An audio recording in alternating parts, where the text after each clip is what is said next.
dumb idea was this? Hello and welcome to the Fan Backstage Not Live.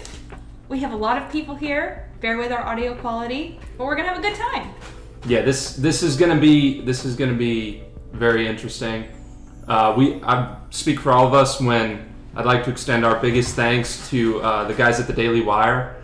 Obviously, we posted pictures of our fancy little tour, and just being able to meet all of them was really incredible. We all had great stories to tell, and we had a great experience here, and this trip to Nashville was really, really something.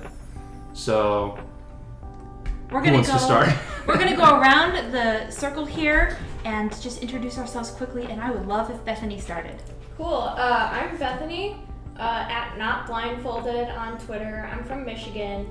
Well, I've been a fan since 2015, I think. I think that's about right. Yeah, about 2015.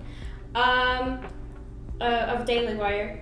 I worked for Daily Wire. I got an internship in 2019 that ended abruptly when COVID hit. So that was fun. But it's been a good experience. I've gotten an opportunity to work with a lot of the different people at Daily Wire, and they're all just great people. All right, Clay, what's your name, Clay?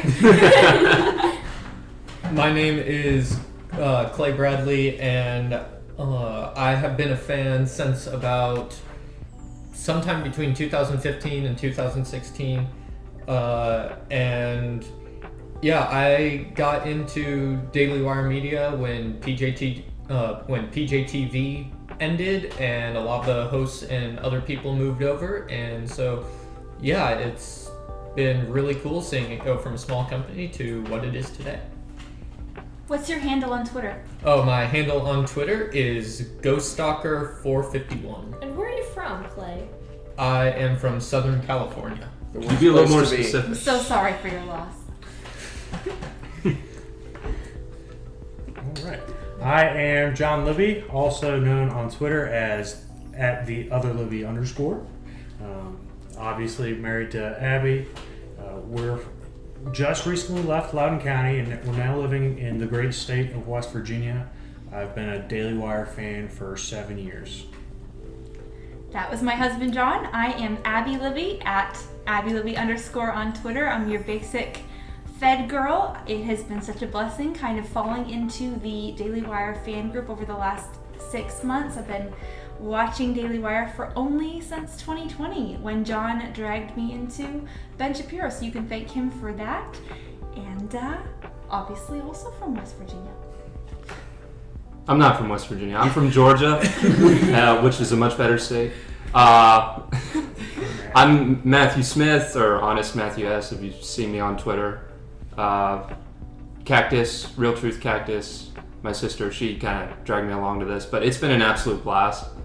And I post videos every now and then on YouTube talking about politics and whatnot. And I don't do it all too often, and I'm not very professional. This isn't super professional either. So, but that's what I do. I'll comment on politics every now and then on Twitter, but it's Twitter's pretty toxic, so I don't get on there too much. I hate to interrupt the flow of things, but also I find it important to mention that you are the person that got Cactus involved in all this. Oh yeah. Yeah, well, she texted me and she was like, "Who's that guy that you listen to who talks about politics?" And I was like, "Ben Shapiro?"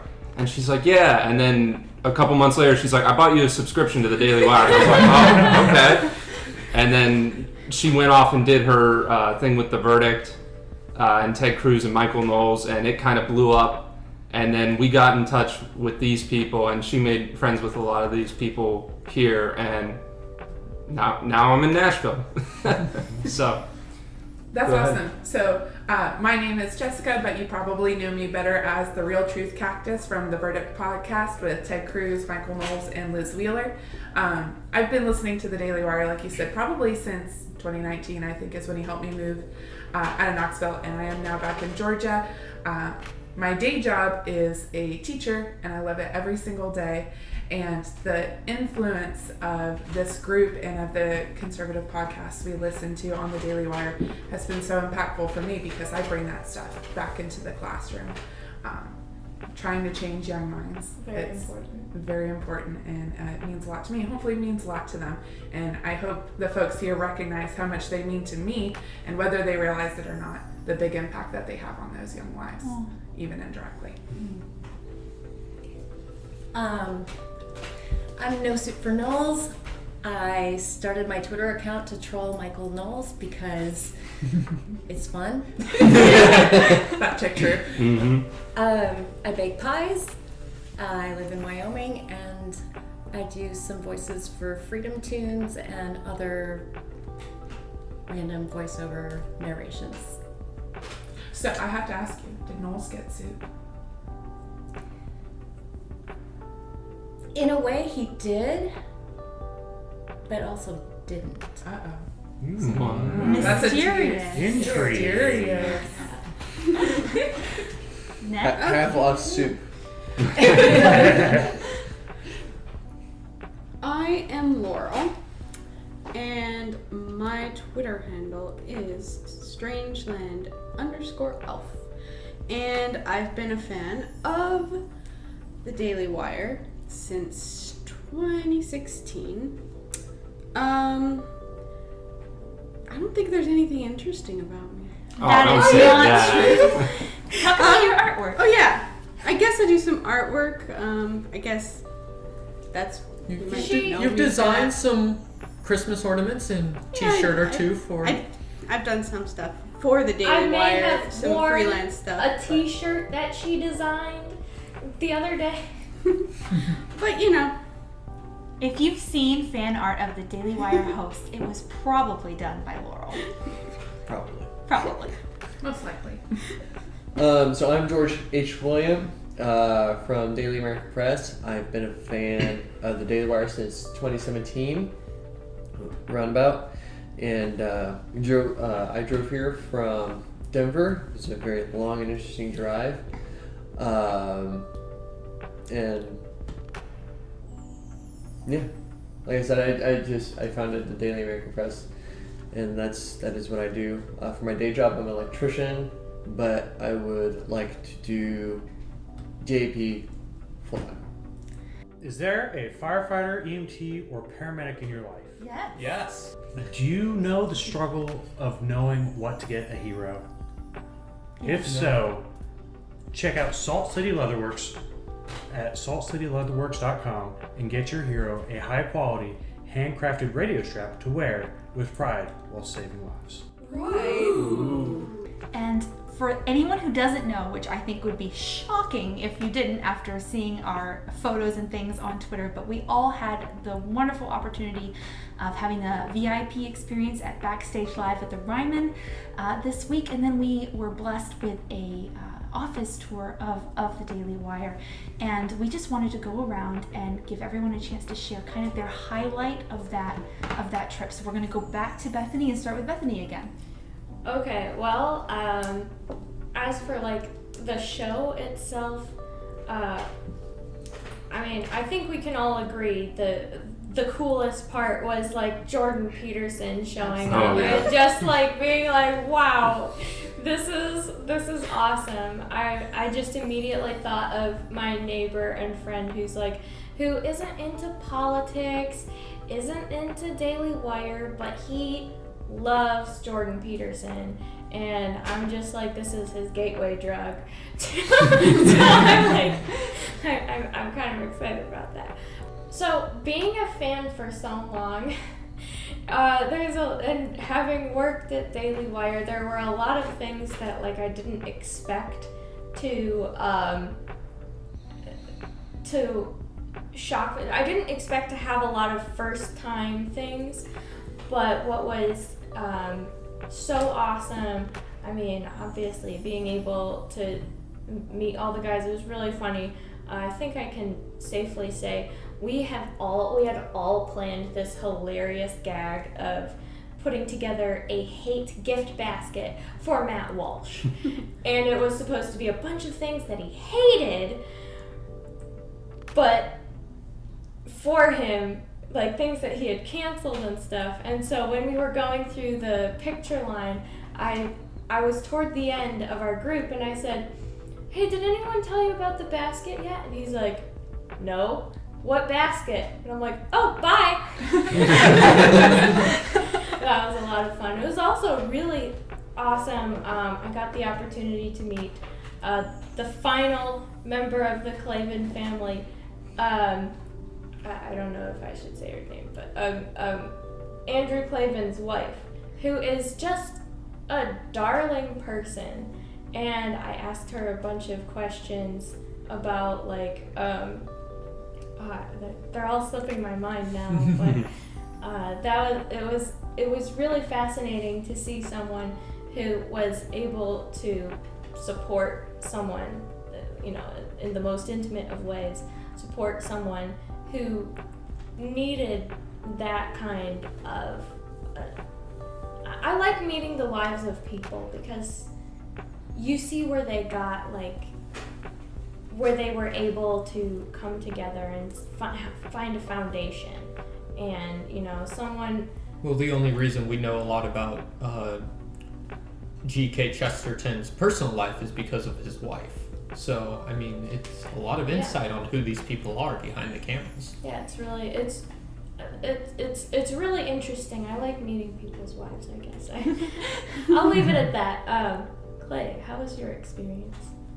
Well, going to the NASCAR... Oh, wait, no, we're not talking about that.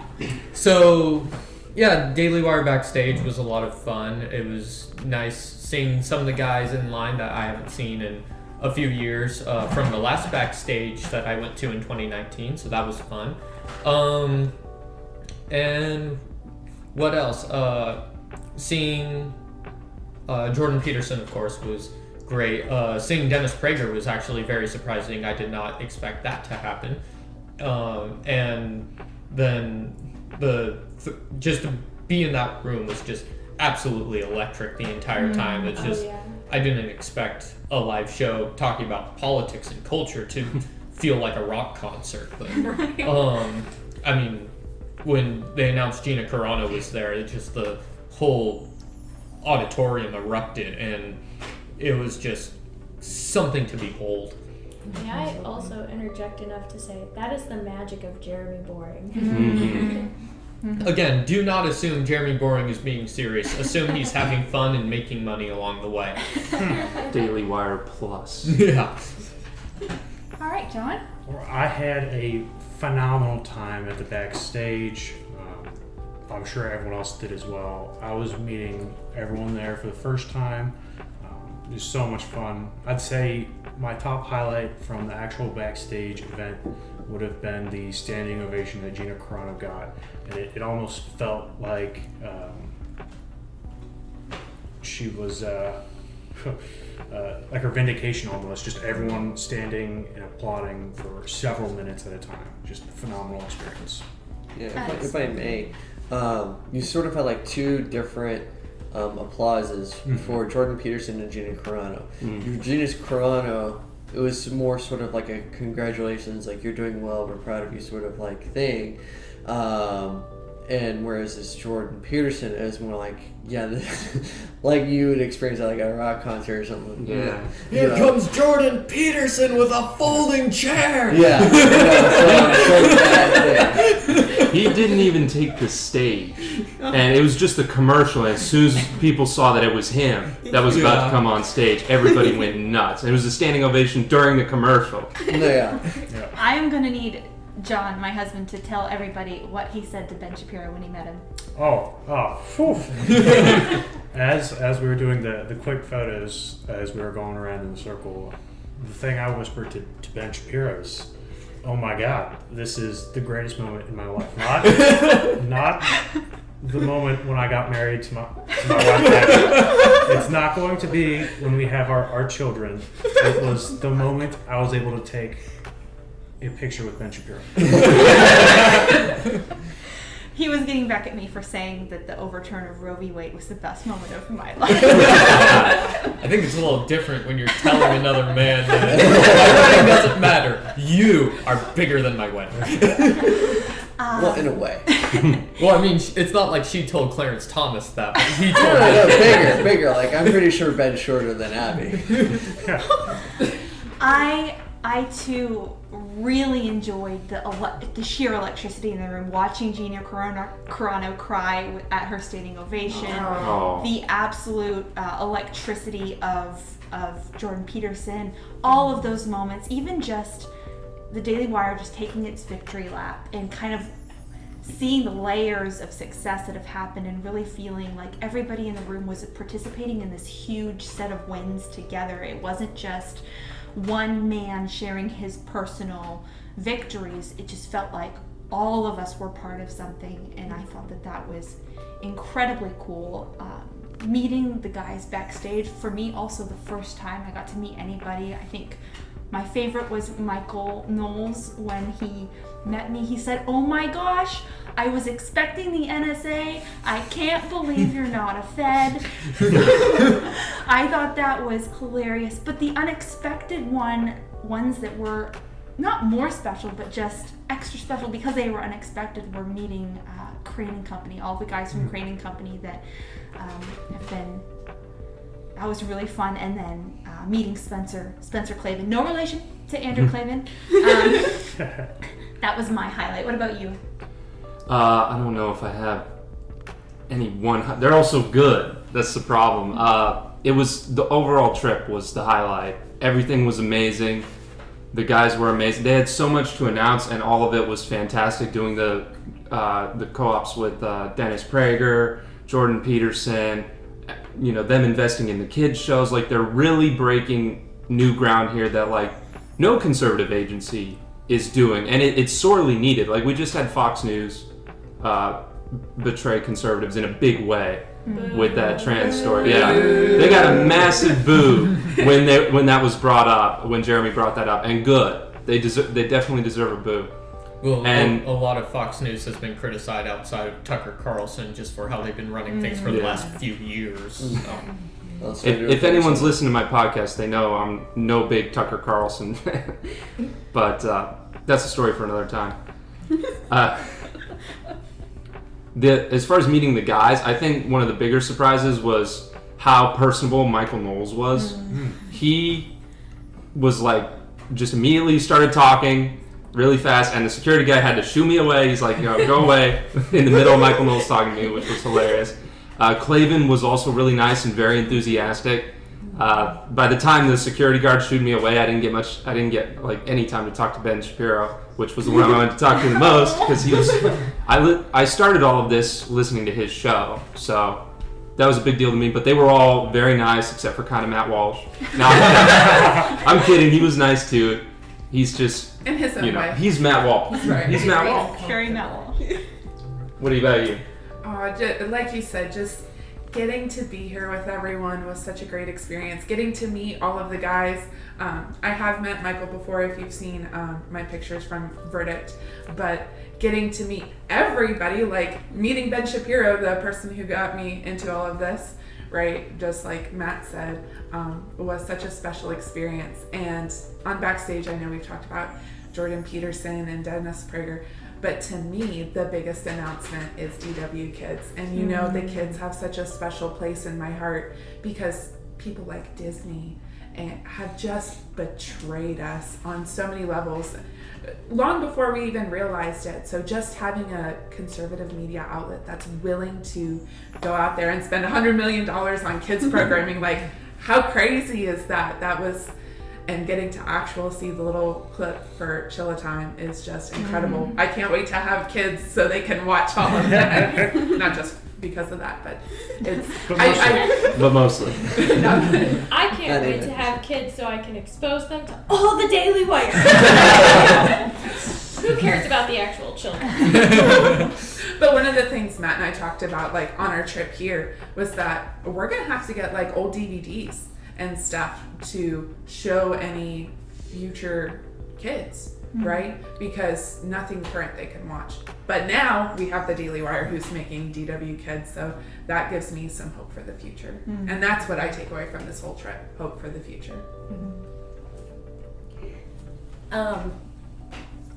I would say my favorite part of Backstage was hearing Margot scream when Jeremy Boring gave her a shout out.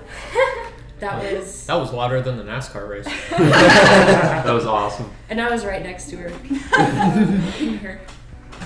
What's that? Oh, you heard? Yeah. Huh? And in the greeting line, 2 highlights. One was getting to see if Ben Shapiro was indeed 5'9", which he is.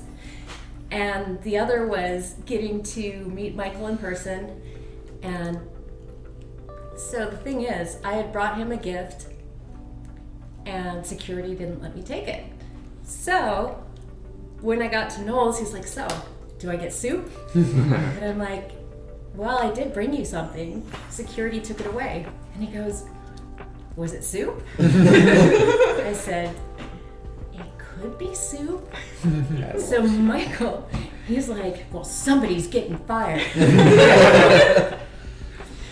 But just, it was so fun. And he just came and he gave me the biggest hug. And yeah, like, were you the one who was saying that security was like, Yeah, they were moving us along. Yeah, the guys were so, except Matt, Yeah. were very, very, like Clavin, I was like, oh, I need to, you know, get away really quick because they were telling us, you know, you gotta keep going. Mm-hmm. And Clavin's just like, and what's your name? And just, they were so engaging, except Matt. And it was just really, I don't know, it was really memorable. So. Well, let's see. My favorite part of Backstage was probably just the marriage advice because it was just so Backstage, classic Backstage. All of them just saying stuff, and some of it was hilarious. I love how I sexist it was. Oh yeah, You love that? It was so controversial. Like, it's the Gotta things love that it. are kind of true that everyone's afraid to say. Because like the left would call it sexist, but was it Yeah. really No, sexist? no. No. it was hilarious. Men and women are different, and we need to respect that. How dare you? So yeah, no, I just really love that, just when they're all just fired up to talk about something and give their opinions. And just, well, anytime Jeremy's speaking, I don't know. I just could listen to him for hours. I don't know what it is about him. I think it's because you don't know what's going to come out of his mouth next. Maybe so. I just He like does. the way he talks about things. I love how Maybe I'm honest just- Jeremy is. He'll just start going and he says stuff sometimes that you're like, you know, maybe you didn't mean to say that. Well, I was just gonna say, and then I've met all the other guys before, Andrew, Michael, Jeremy, and Ben, but I hadn't met Matt before, so I was like, I don't even know if, because I know that, he's seen me on Twitter, but I don't know if he'll recognize me, and so I come up to him and he's just like, oh, I recognize you from Twitter. And I just, I'm like, he's not especially warm, but I was just like, oh, that made me feel so happy. Aww. That's special. Yeah. The Backstage was really fun. Going through the line was an interesting experience because I had gone with my wife and they particularly know her very well, and me not so much. So I would go up to the guys to shake my hand, and they'd be like, "Oh, hi," and then they'd see my wife and be like, "You," and so that was a little awkward, but. I think I'm going to be a contrarian from everybody else here and say of the announcements that they made, my favorite one was Dennis Prager, not Jordan Peterson. How dare you? I really appreciate that you are capable of expressing that on the show. The thing is I like Jordan Peterson. I'm more excited for the content produced by Dennis Prager with the Daily Wire more than the content that will be with Jordan Peterson. As much as I want to slay dragons. But yeah, that was all very fun. It did have a very sort of rock concert atmosphere that was fun. The applauses, we talked about that, was really great. And yeah, the first two halves were very different. There was, I think, certainly a lot more. It was more relaxed, and there's a lot more laughing in the second part of the Backstage than the first part. But speaking of news that is not woke, are you tired of conservative organizations like Fox News going woke? Do you wish there were more options besides Daily Wire and The Blaze? Do you wish there were smaller organizations with more fan access? Do you want to see more of your favorite Twitter personalities on podcasts? Now there's Daily American Press, a conservative news organization with unbiased news and conservative opinions. We're small, we're down to earth, and we'll never cave to the woke mob. Join us at dailyamericanpress.com. Is this fan Backstage putting you to sleep? Do you want babies to survive the womb? You need pro-life coffee. North Arrow Coffee Company is a veteran-owned company that donates 15% of its proceeds to crisis pregnancy centers. They deliver coffee that is snob-worthy and friendly to your conscience. Go to northarrowcoffeeco.com today and use code ABBYLibby10 for 10% off your first order. Hello! What are we doing? We are having a conversation about truth versus tact and that balance.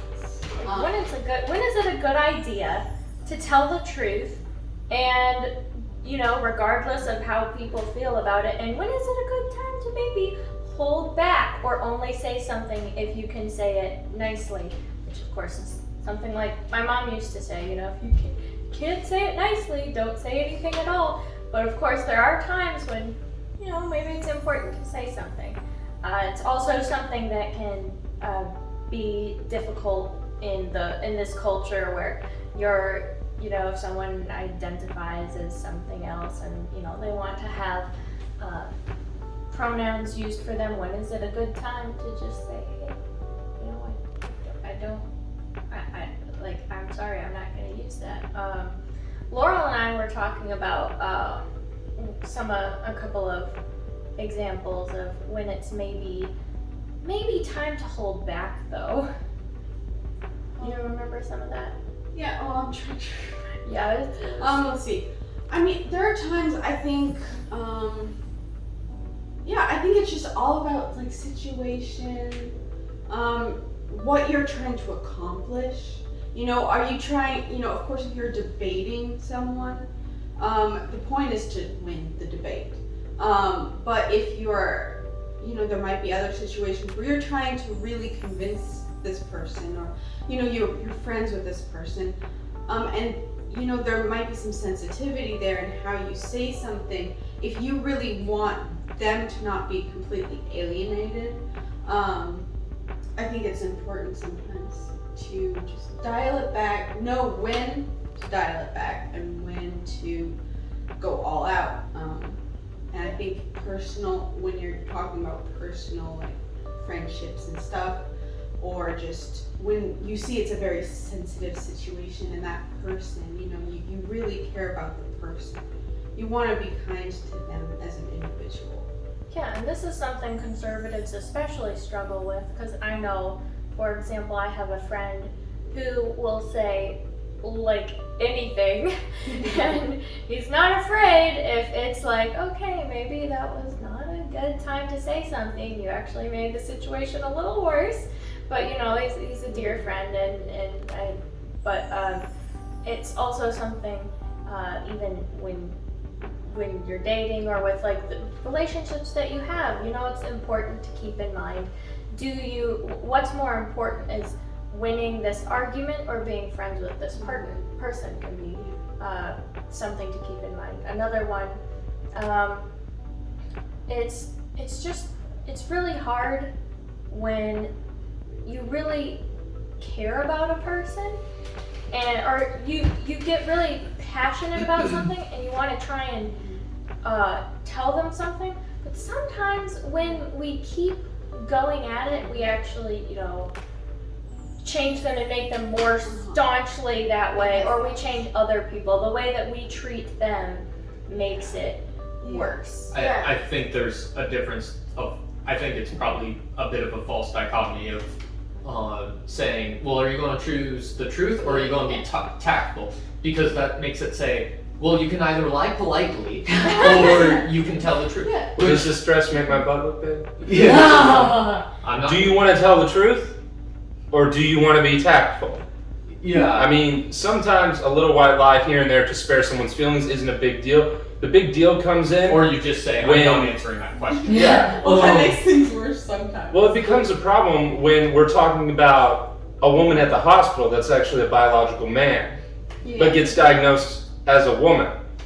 And there are cases in the UK where stuff like this happens and it doesn't go well. No. And for me, I actually don't use those white lies because I'm like, if it's getting to the point where I have to say where I have to say something that's not true, I won't do that. So like holding back from saying something or trying to put it gently is an option, but I won't go so far as to even do a white lie. I mean, I can't think of a time. Well, I definitely, Bethany knows I am not the best person when it comes to tact.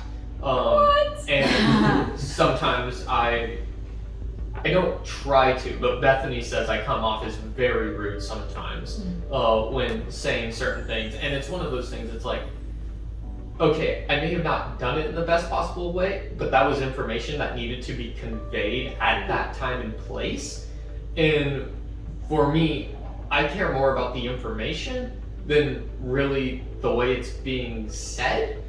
So it's just like, yeah, it's gotten me in trouble a few times, to which it's like, yeah, but I needed to say that then. And I also have a devil may care attitude when it comes to some of this stuff. Like, it reminds me one time of a Facebook interaction that I had with somebody where we were having that a discussion over a certain word that may or may not be the word retarded, and how people get very sensitive over that word, which I think is ridiculous, but Would you say it's retarded? yeah, exactly. So they were like, well, I'm just trying to be nice. And my response was, I'm trying to tell the truth. And during the course of their interaction, they started calling me names. And because Facebook is public, other people were jumping in and they were telling the other person, you're not being very nice right now. And their response was, well, Clay's not being nice. And they're like, Clay never said he was trying to be nice. He just said he was going to be here to speak his mind. You're the one who said you're trying to be nice, and you're not being very nice. So it's one of those things. It depends how the conversation is being framed. If it's deliberately being framed of, I am not here to be nice, I am here to tell the truth, and the other person says, well, I'm here to be nice, well, you better stick to the things you're planning on representing. Otherwise, you're just going to come across as a hypocrite. So, to Laurel's point, I just offered a completely different situation where the opposite is true.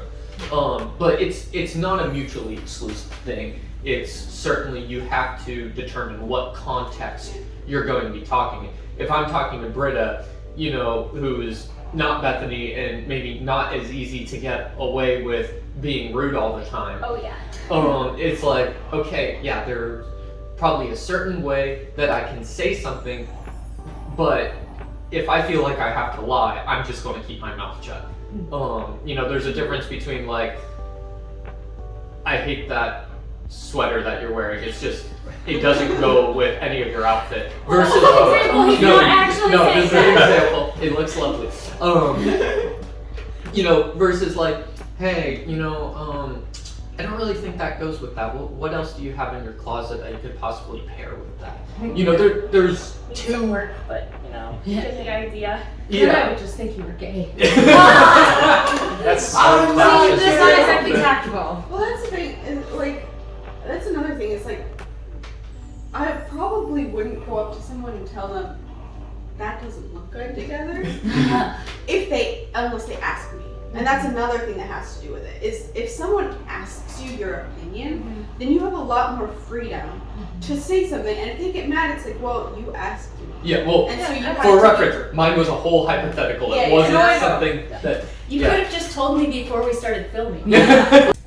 Are you tired of driving to the post office to ship your Daily Wire truth bomb to your house in Ohio so that the TSA doesn't take it from you?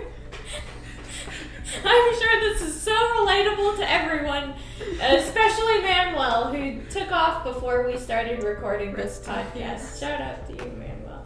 Why would you bother going to the post office when you can just deliver it yourself and see your friend? What is this What? app for? It's for meeting up with your Twitter friends. Otherwise known as virtual Twitter. Are you sick and tired of being on Twitter all day? Bring Twitter to you. Meet up with all your Twitter friends. This sounds like something we would do before Twitter was invented. No. No. See, before Twitter was invented, people just had their noses stuck in newspapers. Oh. And before that, Sticks. Oh yeah, my they had stick their has face the letter of stuck the in day. a stick. Yeah, before Twitter, people would just stare at a brick, and carry it around everywhere they went. And when they found something they didn't like, they just threw it at them. Well, yeah, they they're- carved and all they're the like- news on stone tablets. Someone would say And we still to do them, the same thing with phones, right? So not much has changed. Yeah. Someone would say, that Glenn Flapiro guy, he's terrible. There you go. Problem solved. Well, it's like I think I tweeted this a little bit like a couple weeks ago.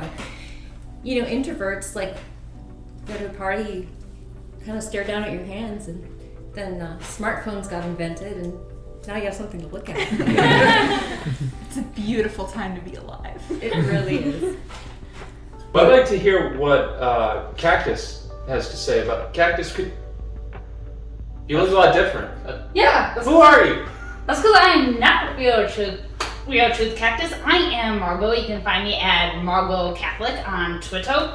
And guess what? I am very passionate about the Catholic faith and have been a longtime Daily Wire fan going back to 2017.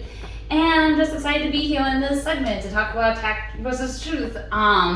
Especially since I have some experience with that, and like Clay, I am not always the most tactful person, as I have a very passionate personality that gets me into trouble quite often when discussing very hot button issues. And so sometimes I'm still learning it myself, how to convey the truth that I'm very passionate about, while also not being a total jerk, and also not coming off as super impolite or rude or that I hate people or anything. So So you need to do what I do, and I use Bethany as a translator. Bethany the translator. Yep. Yeah. Yep, I'm really good at that. I'm a translator. I just- I'm a politeness translator. Yeah. Well, I think you mentioned politeness. I think a lot of this is also tying into the reason it's gotten so far is because it takes advantage of the fact that people want to be polite to each other. Yeah, and like one of the important things. I'm sorry. I'll say something and then you can go. One of the problems is when we talk with each other about these sorts of things, we still have to have that level of respect. And when you lose that respect and like care for the other person, and you forget about how the other person is going to react to this emotionally, it can be very easy to hurt people. I have a few examples, but go ahead, Laurel. Yeah, well, it's just, of course there's politeness, but like also, that is taken advantage of because, maybe it's not always polite to tell someone something, but politeness is not ultimately the goal of because if you care for someone, you can't always be polite to them.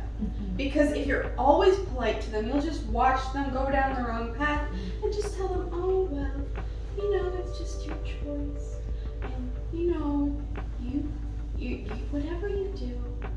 This is something I see out of a lot of conservatives, is where they're so sick of being bullied by politeness used as a weapon, that they sometimes go too far the other way. And instead of like, there was a better way that you could have said that. You didn't have to just straight up tell them F you. You could have, just said, hey, no, that's bad. And then there is a difference, because there's a difference between not being polite and going out of your way to be rude. Yes. Well, to play devil's advocate, what they often say is, well, what's the harm? What's the harm in using they, them, zim, zer, wim, wham, walla, walla, bing, bang pronouns? Whatever they want. Why does that hurt anyone? How does that affect you? And I think that's a good reason to know the harm of doing that. Yes. Because a lot of people they can't articulate why it's harmful. And So- anytime, oh sorry. No, sorry.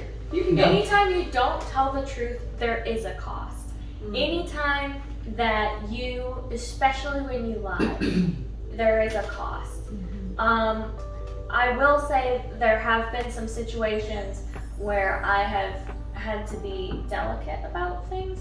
I had a friend in high school who she was really sweet, but you could tell there was there were some problems that from her past, and she came to church maybe 3-4 years ago.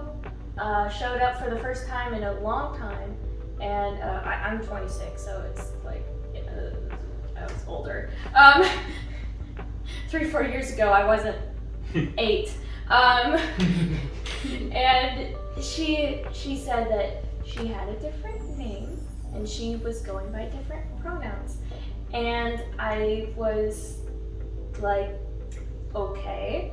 I did my best actually to not specifically use those pronouns, but I could tell she was in a place where she needed friends, and so that was I took her. I think I brought my brother. Took her out to dinner, and it was one of those things where normally. You talk big on Twitter where you're like, oh, I would totally tell them that, they're just wrong and stupid, and, and it's like, a lot of these people just need a friend. A lot of these people need someone who cares about them. A lot of these people need to just get off the internet and try to get into a real life situation. I think that's a good point. And a lot of the harm that's been done online is because you would never talk to someone in real life the way you talk to them on Twitter. In many cases, that turns out to be, they made a lot of memes about it. And I think too, going off that too, I think we just need to rediscover and recover friendships. It's a lot of the big hot button issues, because I feel like a lot of time, a lot of hot button issues are related to sexuality, different things. Going back to my favorite virtue of chastity, it comes down to people are substituting sex for friendship in a way, all this premarital sex and stuff. People need to rediscover how to just have a friendship with each other that doesn't always have to be sexual in nature. It just seems like everything's been perverted. Okay, you're a woman. It's a lot easier for you guys to do it than for us. But just because it's difficult doesn't mean it's not worth it. But you can be friends with guys and not make it It's still different for a girl to a guy than a guy to a girl. They do have, men and women have wildly different sex drives, especially when you're young and you're going through puberty and all of that stuff. It's wildly different. But it's still important for all of us to learn disciplines. I think. Yeah. God did give the commandments for all of us. Yes. And So because just they all because have it's disciplines difficult. in different ways. With guys, it's harder on the physical, sexual front, but for girls, we need to be more disciplined with our emotions and how emotionally attached we may get to different people. And then we just have to, and now it just goes back to how can we love people, but in a truly Christ-like way. How can we bring Christ into this, and how can we ultimately bring people closer to Christ? Because that ultimately should be our goal as Christians. Did you have something to add? Yeah, well, I was just gonna say, because there's the way that you would address things on Twitter, but when it comes to personal friendships, and you want to tell the truth to people in your life because you care about them, sometimes, you need to, that's when it's most important to know when is the right situation and how often, because sometimes you can say a thing once and you say, okay, you know where I stand on that. I'm not going to bring it up, but you know where I stand. And there are other times where maybe maybe you see that your prodding is actually changing them for the better, so you just know where to stick something in to just push them in the right direction. That's, a good thing to try to learn, and that's different with each and every relationship you have in your life, I think. Yeah. I think it's important too to you have to be able to have conversations with people. Mm-hmm. Yes, you need that respect so that they will keep talking with you. And yes, you need to care about them, love them. This is when it becomes really important to start having conversations with real people. Yes. Instead of just people on Twitter or on Facebook. I don't post anything political on Facebook because those are conversations that are for in person. When you're looking at the other person and seeing their humanity and who they are and how much you care about them. I am going to say something too that, being as blunt as possible versus being tactful. There are people out there that they are very low in trait agreeableness, and if you come at them being polite, they will not respect you. And so if you're insisting that everybody has to be polite at all times, you are also neglecting a group of the population that are just not going to respect you for being polite and tactful. Know your audience. Yeah, know your audience and know what works best for each person. Because so for some people it will not work best to be polite. Some people need the tough love. Like there are some people where you absolutely need to be like tough love. This is how it is. You're doing this wrong. You need to change this and this. Other people though, they're more sensitive, and you have to be aware of that. You have to be mindful of that. Like, okay, this person is more sensitive, so I'm going to be more polite. I'm going to be sweeter and gentler than I would normally be. Yeah, like a perfect example. I'm gonna say this and then I'll let you talk more. Is that someone like Laurel doesn't really like the way Matt Walsh goes about things. There's a lot of people on Twitter who don't like the way Matt Walsh goes about things. But likewise, if he doesn't go about those ways, there are going to be some people who are never going to hear the message that they need to hear. Yeah. But when it comes to different, and I think people have to accept that maybe there are people who you just won't be friends with, because it's like, oh well, if someone's not gonna take well to the way I say things, if I come across as too polite to people, and they just don't like that about me, then I just, you accept that you can't, you're not gonna always be able to fit what everyone wants perfectly. And as long as you're trying to be loving, it's, if you just can't get along with someone, you're just like, okay, well, that's just how it's gonna be. Yeah, we're too different. We can't talk to each other. Maybe that if it's someone who you want to have a relationship, you just avoid those topics. But if it's not someone you care about, it's like, well, I don't have to keep trying to be their friend. Yeah. It's also Care to close us out? I think we have to remember humility in it, and we can even be really blunt and really bold and still not come across like we're better or higher than There's a another time person. and place for everything, and you need to know when it's appropriate to behave a certain way. Couldn't agree more. Are your dogs cold or terribly unfashionable? Or do your cats need some new bling for this 4th of July season? Well, go to bandiesbandanas.com or go to Bandies Bandanas on Etsy. They have all of the fashionable things your pet will need for this summer or even this winter coming up in 6 months. Christmas is only a few months away, so go ahead and get all the things you need to spoil your pet at bandiesbandanas.com. Hey Cactus! I hear that there's a famous dog out there that has a Bandies bandana. There is a famous dog out there, and his name is Jasper. No way! Yes, way. Whose dog is Jasper? Celebrity dog? Celebrity dog Jasper, executive dog Jasper, who belongs to Jeremy Boring, might be sporting a cactus bandana. Amazing. Wow, I wish my dog were that fashionable. I also wish I had a dog.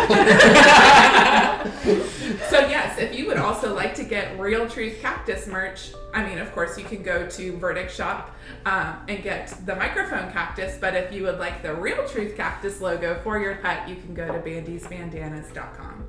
So, do you like commentary, but you're tired of all the normal doom and gloom conservatism has to offer sometimes? I mean, I know I do, because sometimes I'm listening to the radio, I'm like, man, I want to off myself, but they just told me not to, so I'm going to listen to them. Well, that's why you need to come over to BillWhittle.com. And, it's just your normal conservative, commentary on the news, culture, history, and general current events. We kind of talk about what we like. And, there's no doom and gloom. It always ends in optimism. It makes you feel good that we're in the fight, we're winning the fight, and it's all good. So come join the Happy Warriors over at BillWhittle.com. Woohoo! Yay! Who's Bill Whittle? It's a good thing you asked that, Laurel, because he's the host of several Daily Wire shows like... Oh. Like Like what? America's Forgotten Heroes, Ah. and What We Saw, that was both done on Apollo 11 and the Cold War. That's We very love good. to see it. So you can't throw a shoe at me now because we're recording, but but I honestly never heard of Bill Whittle until I came here. Sorry. He's terrible at marketing. I didn't know Yeah. who he was until the Daily Wire. Yeah. And with that, we're gonna get into some mailbag questions. All right, first one up. Since you know what, let's start off with a spicy one. Chick-fil-A or Popeyes? Oh. Let's start with Brian and go around, and you can all hate on him if he chooses the wrong answer. Haterade. Okay, so I only like one thing from Chick-fil-A. However, I've only been to Popeyes a few times, and Popeyes is good, but I don't get their biscuits or anything else. I just get the chicken. So I'm gonna say they're tied. All right, spicy. I don't like the chicken at Chick-fil-A. I've never been to Popeyes, but the mac and cheese at Chick-fil-A Praise is Jesus. something It's miraculous.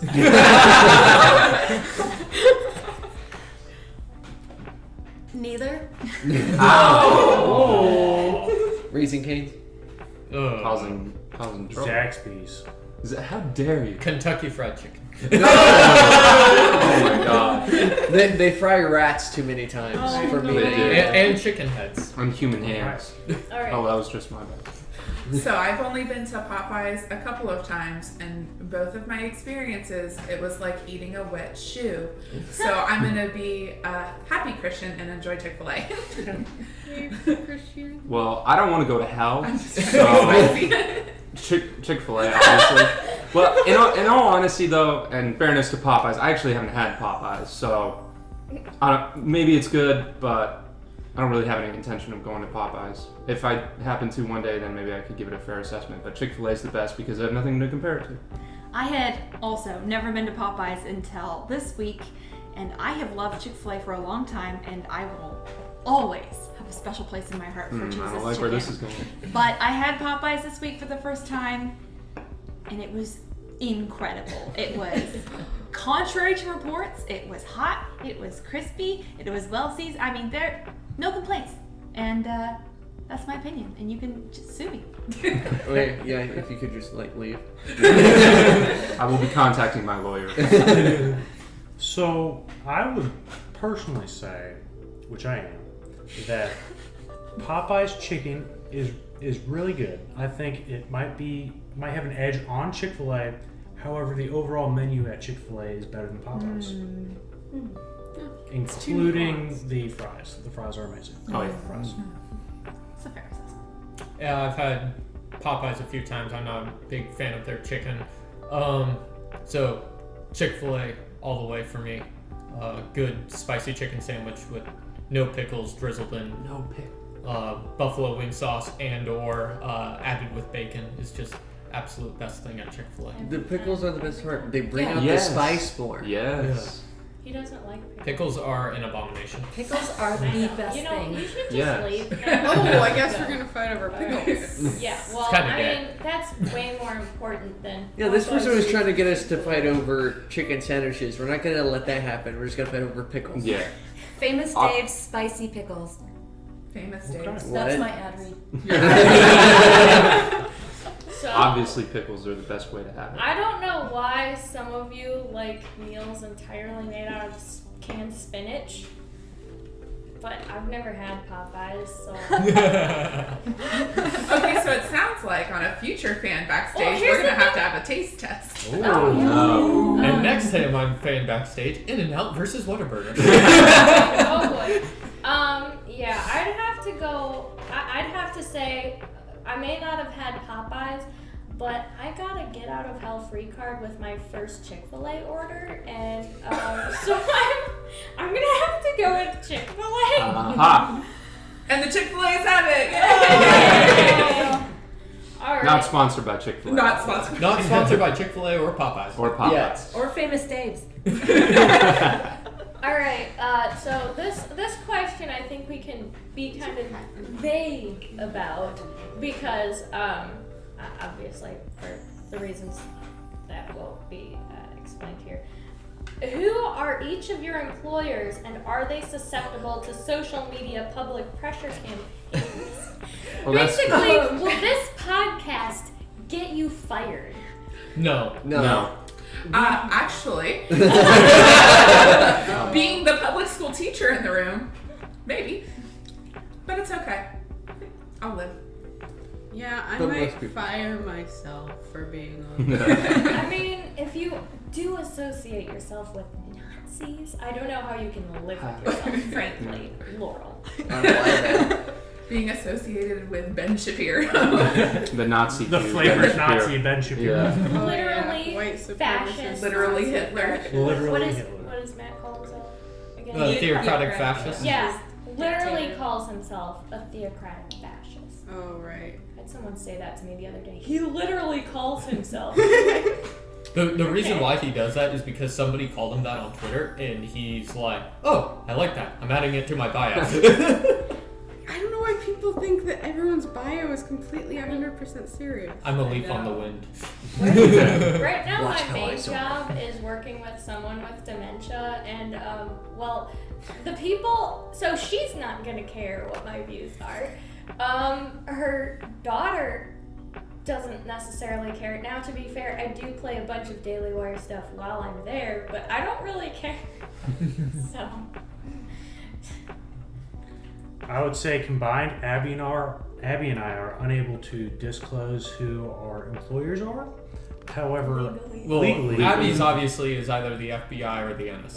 that's allegedly. Allegedly. Allegedly. It's Rumor not, has it it's it's not the so EPA. allegedly.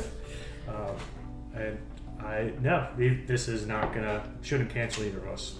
I'm too good at my job to get fired. That's what I'm hoping. I mean, they fired Gina Carano. They fired Gina Carano. Who can't they fire? I got into the Daily Wire headquarters, Oh, true. so Yeah, I saw the picture on Twitter. Okay. Just What know if about you you? take Would this you to get court, fired? it's- No, I wouldn't get fired. I Why? thought I said that earlier. Because, well, everyone at my company is very conservative You are so for the most blessed. part. Yeah.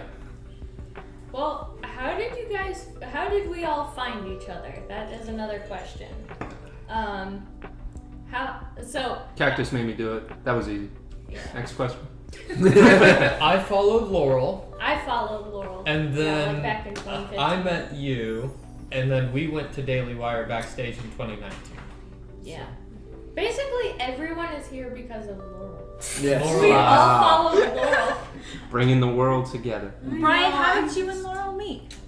Mm. On Twitter. Oh. Same. Even though Twitter is toxic, it Yeah, puts and some horrible. nice things sometimes. Yeah, this is the first interaction was back in 2017 under a Michael Knowles post. Really? Mm-hmm. That is That's sweet. adorable. That is adorable. So at the Backstage, because someone proposed in front of Ben, so he was like, "Oh, yeah, it's this angel of love or whatever, right?" Sort of thing. And at that moment, I was saying to myself, like, "But Michael," in regards to our story, but I actually have an interesting story for how I met Clay. We had met we had started interacting on Twitter in the same general spaces because we both followed Laurel like a year, like maybe 2018 or something. Along with a comedian who has now been canceled for appropriate reasons, Yep. who shall not be named. Yep. And we never really talked specifically together, but in June of 2019, this guy Clay came up to me, had been tweeting about how he caught rattlesnakes at work, and I'm kind of a tomboy, so I'm like, "You caught rattlesnakes at work? I want to see pictures of those." So he was DMing me pictures of rattlesnakes. And then we started talking about like frogs and snakes, and we were talking for about a week, and he was complaining to me that he wasn't sure he was going to find a friend to go with him to Backstage 2019 because his mom had pressured him into buying an extra ticket.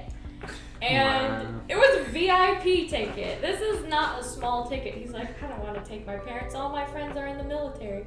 And so he in the chat, he's like, I asked my one friend who I thought would want to go, and she's like, "Oh, I have to work that day." So she couldn't go. So as a joke, I asked Bethany, and then it very quickly became a very obtainable joke. And so, like the God King, we took the joke to its logical conclusion. it was so funny because he's like, I had said, "Oh, I'm poor. I can't buy plane tickets." He's like, "I've been working all summer. I'll buy your plane ticket." And I was like, "Wait, is this like actually something that could work?" And from there, I got an Airbnb. We figured out traveling Travel transportation, arrangements and transportation. And we bought plane tickets, and I was keeping it totally quiet because Clay had said, I was like, this is crazy, and he's like, "But it would be fun."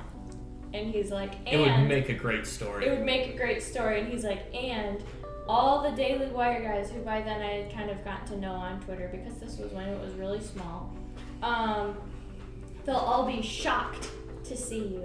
And so I was like, man, that image of all those guys just surprising them by showing up, I was like, I have to do this. So 2 months of being on the phone every single day with this psychopath, but I'm a psychopath too, so it's fine. And then we got it all worked out. Backstage came and I surprised everyone. That's how until it was going to be a surprise, until Jeremy ruined the surprise by inviting Bethany and Laurel out for Backstage in 2019. It was a job offer. Let me take that one. So, No Soup, how did you get tied into all of this? What was the original question? Oh, How did we all meet? Oh. Well, I forgot to mention earlier, I was late getting into Daily Wire. I just found them I think it was when COVID hit, so about February 2020.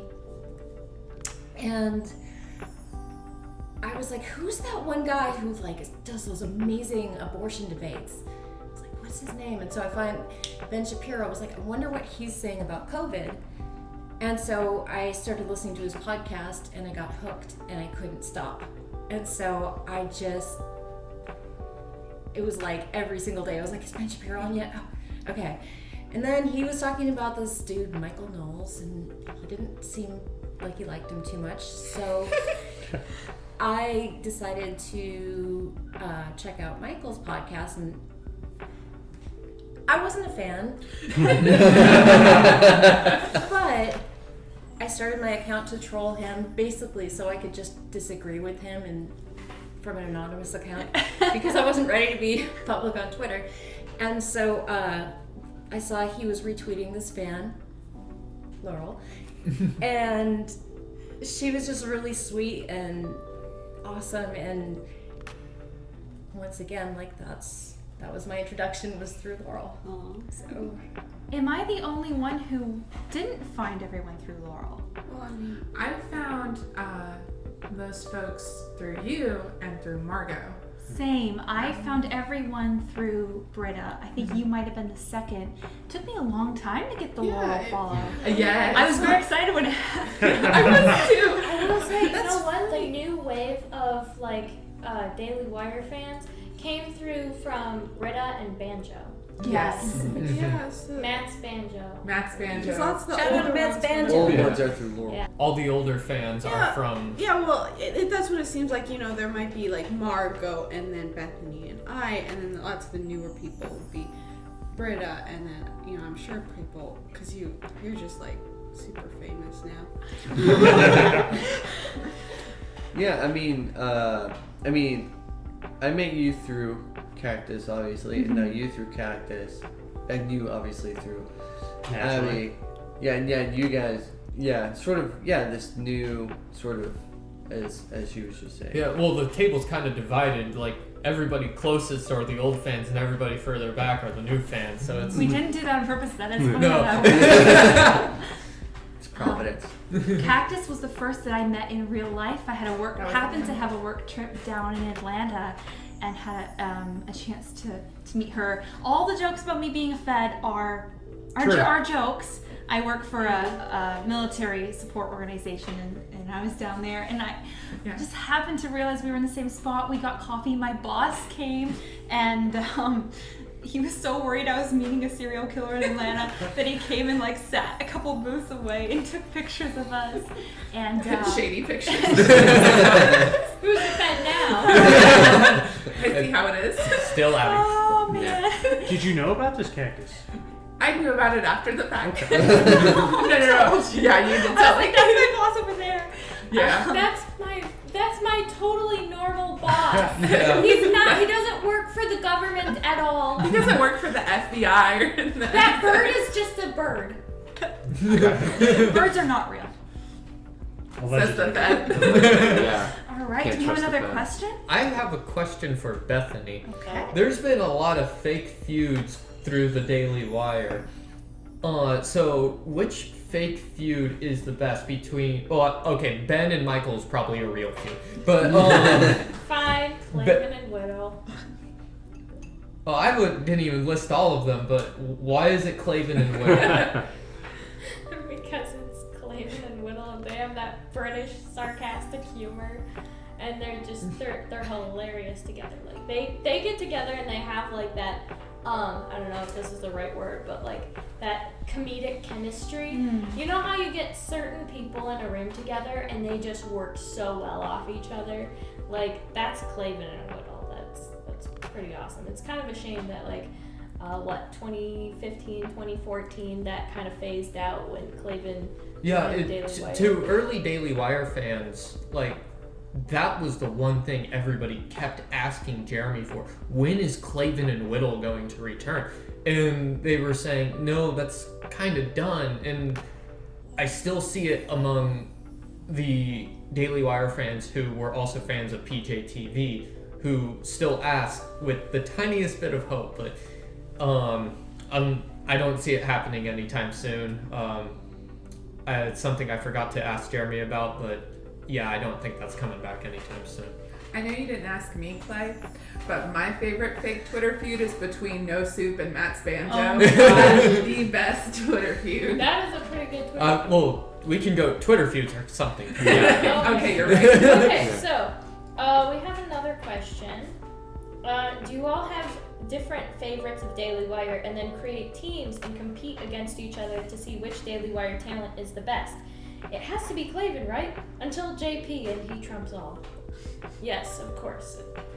You're very right, It's very definitely Clavin and, JP's. Jordan Peterson is pretty epic, but... So I think we can discuss this, but actually Clavin- join teams and fight. So let's think about this logically. How are we fighting? Clavin is the Yeah. best, and then the other people are great too.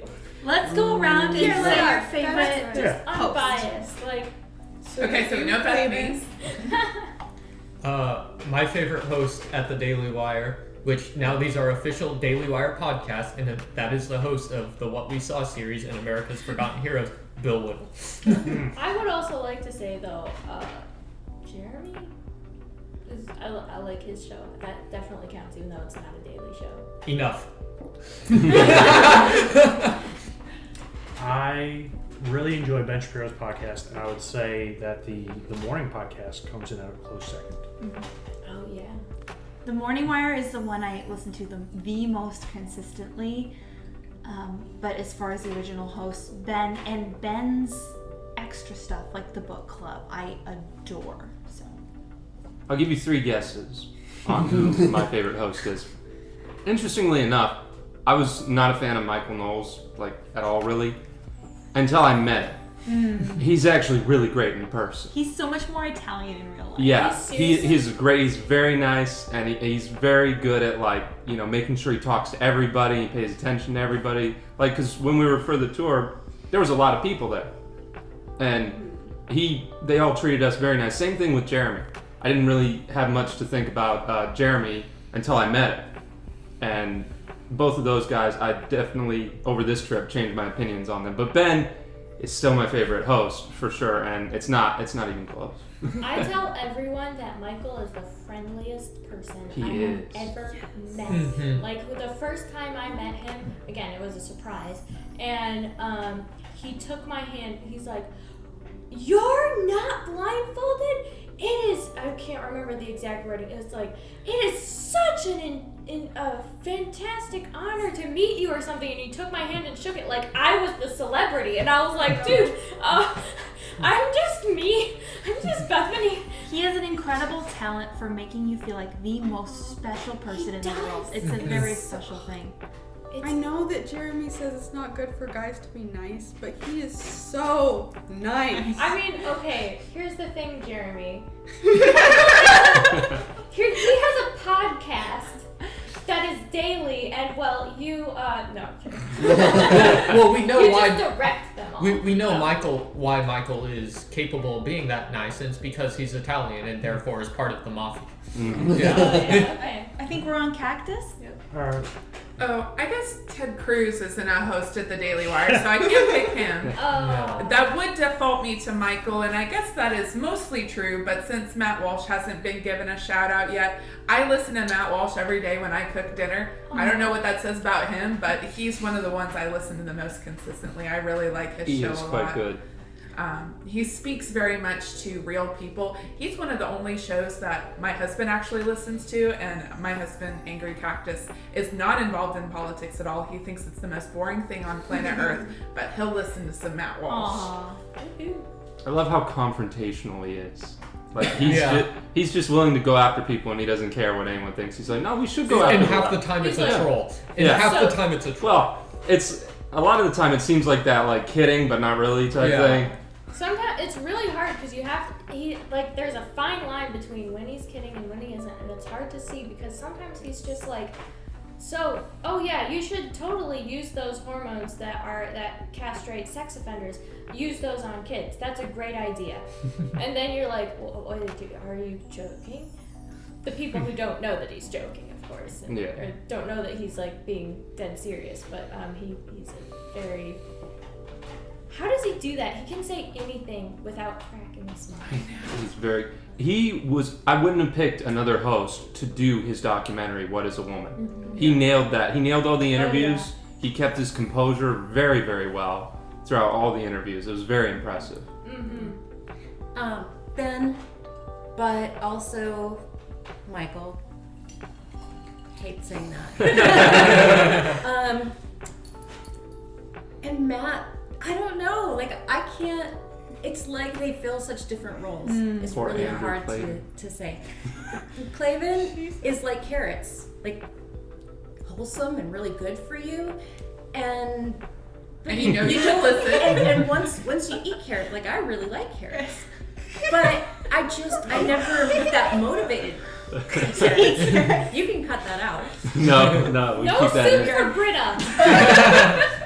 I also want to add that my husband has a huge man crush on Matt Walsh. So since my husband couldn't be here, Mr. No Soup would have picked Matt for sure. It's the beard. Well, obviously, I have to say Jeremy because I am Jeremy's only fan. He's not a podcast. Yeah. He has a podcast. Yeah, he just I know. never- Laurel, enough. But then also, Michael is so awesome. I don't know. I love his podcast the most because he's just fun to listen to for me because he articulates in a way and he's just so proper about everything and even when he's just so funny to me. And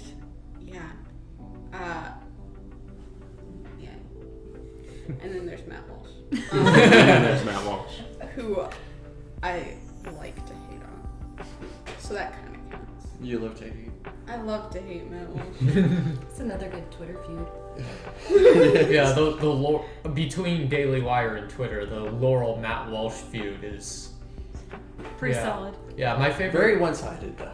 Well, no, I remember I think it was in All Access where Matt Walsh was trying to prove to Laurel that he had other fans other than Laurel who just likes to hate him. So I asked him if he could name any of his fans, and he was like, there's Laurel,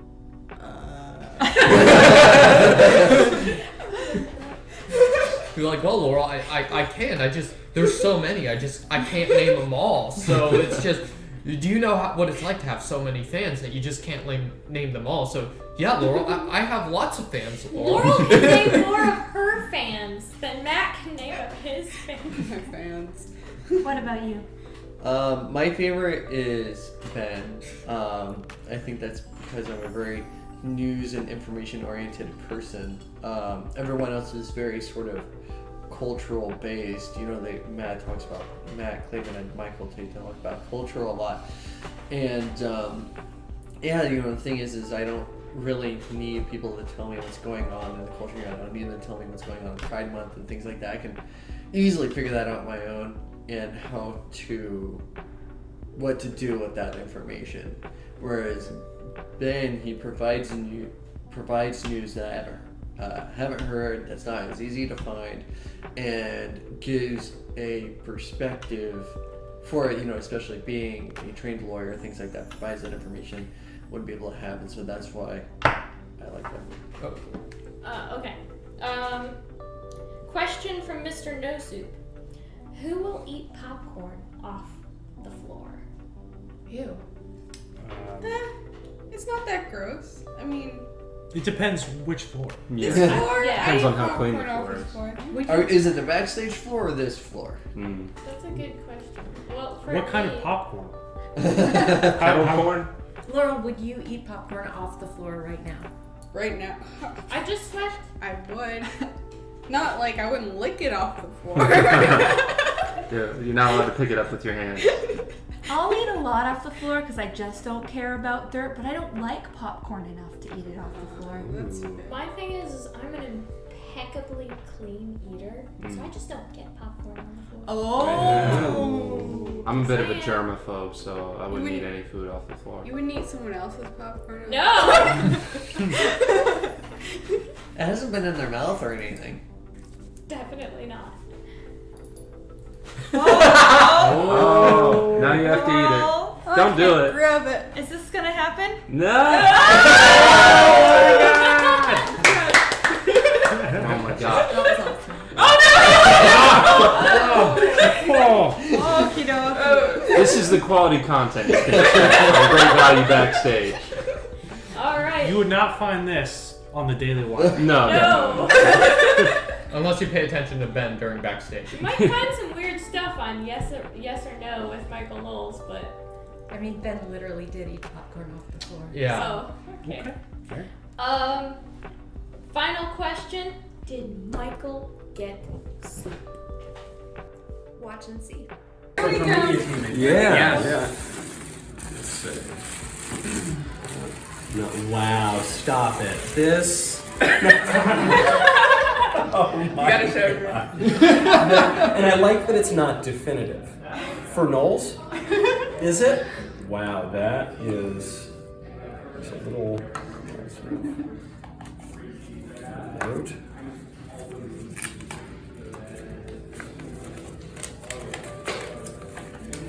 The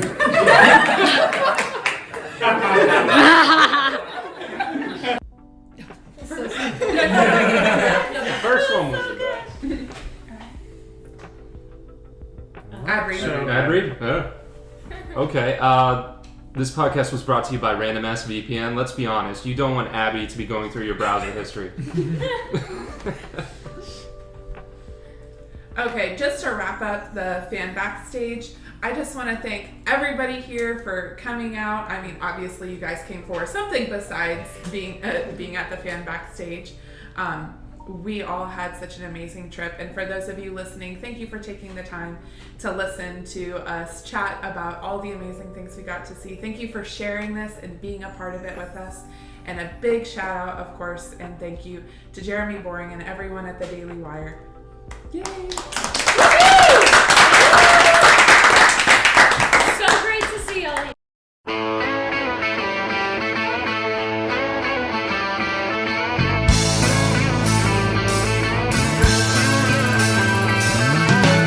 No one told you life was gonna be this way.